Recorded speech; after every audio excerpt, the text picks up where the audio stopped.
பணியாளர்கள் தொடர்ந்து கைது செய்யப்படுறாங்க. அதுவும் மெரினால கணை சிலை கீழே வச்சே கைது செய்யப்படுறாங்க. இதை நீங்க எப்படி பாக்க? ஏற்கனவே நீங்க போனப்ப அந்த அடக்குமுறை கைவிடப்பட்டுச்சு, மறுபடியும் கையில் எடுத்திருக்காங்களே, இந்த அரசு எப்படி பாக்குறீங்க? அதுதான் நீங்க ஒன்னு சொல்றேன் பாருங்க. ஒரு நாட்டில் நடக்கிற அநீதிகளை, அக்கிரமங்களை எதிர்த்து பேசுவது, அது நடக்கிற குறைகளை சுட்டிக்காட்டுவதெல்லாம் தவறு என்று கருதப்படுமானால் அந்த நாட்டை ஒரு குற்றவாளி ஆண்டு கொண்டிருக்கிறான் என்று பொருள்ங்கிறான். நான் இல்ல, எட்வர்ட் ஸ்னோடன் சொல்றான். இப்ப நீங்க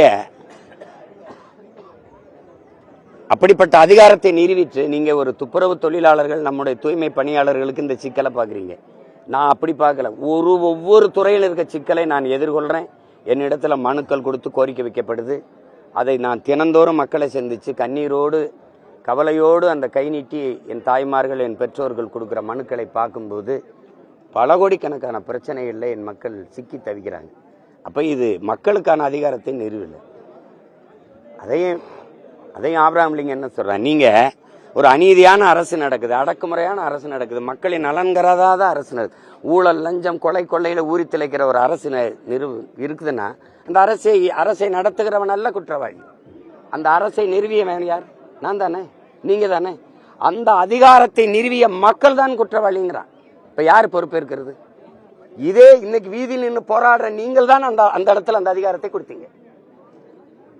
பகுதி நேர ஆசிரியர்கள் நிரந்தர பணி, 12,500 பேர், 13,000 பேர் பணி நியமனம், போக்குவரத்து தொழிலாளர்கள் எங்களை பிடித்த தொகை, பழைய ஓய்வூதியத்தை கொடுங்கள் என்று பழைய ஓய்வு பெற்ற அரசு ஊழியர்கள், இத்தனை சிக்கல் இவர்களெல்லாம் சேர்ந்து சாக்டோஜியோ போராடுது, அவங்க போராடுறாங்க, இவங்க போராடுறாங்க.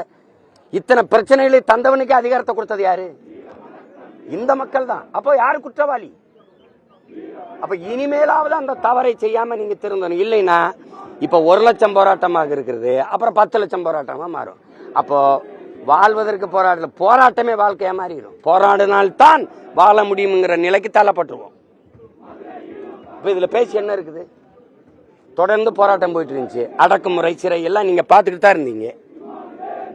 என் நாட்டு குப்பையை, என் மாநிலத்தின் குப்பையை சுத்தமா வைக்க ஆந்திராவில் இருக்க ஒரு தனி முதலாளிக்கு என்ன அக்கறை இருக்க முடியும்? சொல்லுங்க.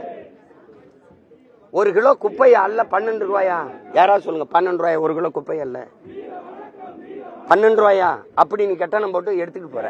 ஒரு கழிவறை, அரசு நடத்துற கழிவறை கழுவ 350 ரூபாயா தம்பி? 3 ரூபா 50 காசுக்கு இந்த ஆசிட்டோ பினாயில் வாங்கி ஊத்துனா வெள்ளையாயிரும். அப்ப கொள்ளையடிக்கிறதுக்குன்னே ஒரு மாசத்துக்கு 270 கோடி தம்பி, குப்பையல்ல, சென்னையில. இப்ப 10 மாசத்துக்கு 2,700 கோடி. 70 கோடியை கொடுத்தாலே என் மக்களுக்கு நல்ல ஊதியம் கொடுத்து, நல்ல உபகரணம், அந்த கருவிகளை கொடுத்து அள்ளிடலாம். மீதி 200 கோடி எங்க? ஏன் அந்த முதலாளிகிட்ட போகுது? இந்த காசு யாரு கொடுக்குற? அரசு நேரடியா தொழிலாளி கொடுத்துட வேண்டியதானே. எதுக்கு இடையில ஒருத்தன்? இவன் யாரு? இது கல்விக்கு உங்கள்ட்ட பதில் இருக்கா? இவன் யாரு? இவனுக்கு என்ன சம்பந்தம்? அப்போ எப்படி இருக்கு பாருங்க. இடையில இருக்கிற ஒரு தரகன் வரேன், இவன் எதுக்கு வரேன்? நீ வேலைக்கு எடுத்தில துப்புரவு பணியாளர், அரசு வேலைன்னு எடுத்தியா, தனியார் முதலாளிக்குன்னு எடுத்தியா? அப்புறம் அவன்கிட்ட கொடுக்குற?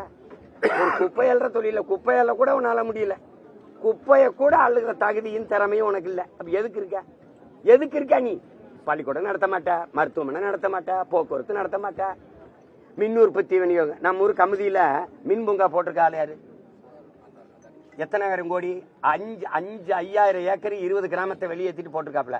மொத்தமாவே 4,500 கோடி தான் முதலீடு பண்ணிருக்காப்ல. அந்த 4,500 கோடி காசு தமிழ்நாட்டுக்கு இல்ல. சாராயம் மட்டுமே இலவ 50,000 கோடி. எல்லாத்தையும் தனியாற்ற கொடுத்துட்ட. சாராயம் காய்ச்சறதையும் வச்சிருக்க, சாராயம் விற்கிறதையும் வச்சிருக்க. வேற படிக்கிறத தனியாற்ற கொடுத்துட்ட, குடிக்கிறத நீ வச்சுக்கிட்ட. நோய்வாய்ப்பட்டா நீ எல்லாம் டாக்டருக்கு படி 3.5 கோடி கேட்கிறான். உங்க அப்பன் கொடுப்பானா, எங்க ஆத்தா கொடுப்பானா, எங்க அப்பன் கொடுப்பானா? யாரு கொடுக்குற? படிச்சுட்டேன். வேலை படிக்க போகும்போது 1000 ரூபாய். யாருக்கு? தங்கச்சிக்கு, புதுமை பெண். படிக்க போகும்போது தம்பிக்கு 1000 ரூபாய். தமிழ் மகன் படிச்சுட்டு வந்தா வேலையில வீதியில் நிக்கணும். அப்புறம் 1000 ரூபாய் கொடுப்பேன். தம்பி எனக்கு 1000 ரூபாய் தேவையில்லை, வேலை வேணும்ன்றேன். அதிகாரங்கிறது பாருங்க, கேடுகட்ட கேவலங்கட்ட தற்குறி கூட்டமாக வந்திருக்கு. என்ன தெரியுது? அதுக்கு என்ன தெரியுது? முதல்வர் துறையார் சட்டசபையில கழக ஆட்சியிலே, திராவிட மாடல் ஆட்சியிலே கடந்த 3 ஆண்டுகளில் 1,00,000 போராட்டங்களுக்கு அனுமதி கொடுத்துருக்கோம் அப்படின்னு. அதில் என்ன பெருமை இருக்குது? 1,00,000 பிரச்சனையை கொடுத்துருக்கீங்க, அதுக்கு 1,00,000 போராட்டம் நடத்திருக்காங்க மக்கள். இதில் பெருமைப்படணுமா? கேவலம்.